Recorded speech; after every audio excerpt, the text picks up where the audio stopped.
नाज़िनवा की अपडेट कंदालू अहम ख़बर है। गडाब में सेल टाउन पुलिस मंशियात स्मगलिंग की कोशिश नाकाम बनाए छड़ी है। बिल्कुल नाज़रीन, रिक्शा और ट्रक ज़रिए करोड़े रुपयन की मंशियात स्मगलिंग कई पी वने। सिंध के बेन ज़िलन का मंशियात कराची स्मगलिंग कंदड़ 5 जवाबदार गिरफ्तार किया विया आहिनि। जवाबदारन के कब्ज़े में हथ कयल मंशियात की मालियत 2 करोड़ रुपया है। अवां ताईं ख़बर पहुचाई पिया। गडाब में स्टील टाउन पुलिस मंशियात स्मगलिंग की कोशिश नाकाम बनाए छड़ी है।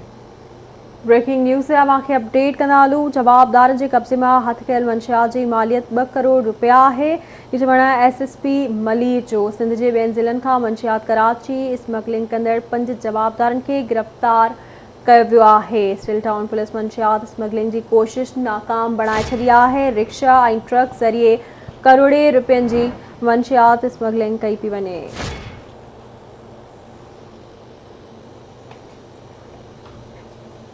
तफ़सील मालूम कंदासीं। गडाब में मंजूर सोलंकी का मंजूर आगा कजो। जी स्टील टाउन थाने की हद लिंक रोड वटा पुलिस कार्रवाई कंदे जो मंशियात फरोश हिकिड़ी जो ट्रक है रक्शो है उन्हें गिरफ्तार किया है।